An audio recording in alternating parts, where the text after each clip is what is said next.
आप देख रहे हैं इन्फो कॉर्नर। नाज़रीन, आम एक नहायत खुश जायका और लजीज फल है और कोई कितना भी खुद को क्यों न रोक ले, लेकिन जब आम सामने हो तो ये मुमकिन ही नहीं रहता है कि इसे खाया ना जाए। बल्कि एक बड़ी जबरदस्त बात है जो कि आम के बारे में कही जाती है, वो ये है कि आम हो और आम हो। आम मिजाजी एतबार से गर्मतर है। बगैर ठंडा किए आम का इस्तेमाल अक्सर जिस्म में फोड़े, फिंसियाँ और आंखों की बीमारियां पैदा करता है। हमेशा खाने से पहले ठंडा करें और बाद में कच्ची लस्सी का इस्तेमाल करें। निहाल मुंह आम खाना मुज़र है।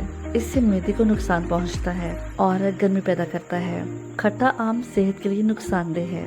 आम के इस्तेमाल से जिस्म में हाई लेवल कोलेस्ट्रॉल की मिकदार भी कम हो जाती है, क्योंकि इसमें विटामिन सी पाया जाता है। चेहरे पर मौजूद कील, मुहासों और छायों के लिए आम का इस्तेमाल बेहद मुफीद है।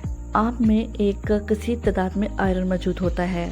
वो लोग जिनमें खून की कमी हो, उनको अपने खाने के साथ आम का इस्तेमाल जरूर करना चाहिए। ज़ियाबतीस के मरीजों के लिए भी आम नुकसानदेह नहीं बल्कि फायदेमंद है, क्योंकि ये बीमारी के खिलाफ कुव्वत मुदाफ़त बढ़ाता है। न सिर्फ आम बल्कि इसके पत्ते भी इस बीमारी में बहुत फायदेमंद है। आम के इस्तेमाल से गिरती हुई नज़र भी बहाल होती है, क्योंकि इसमें विटामिन ए पाया जाता है जो कि आंखों की सेहत और नज़र के लिए बेहद मुफीद है। ये रात को अंधेपन से भी बचाता है और इसके अलावा आंखों से बहते हुए पानी और खारिश को भी रोकता है। जिन लोगों का वजन बहुत कम हो और वो अपना वजन बढ़ाना चाहते हो, उनको चाहिए कि वो आम का ज़्यादा से ज़्यादा इस्तेमाल करें।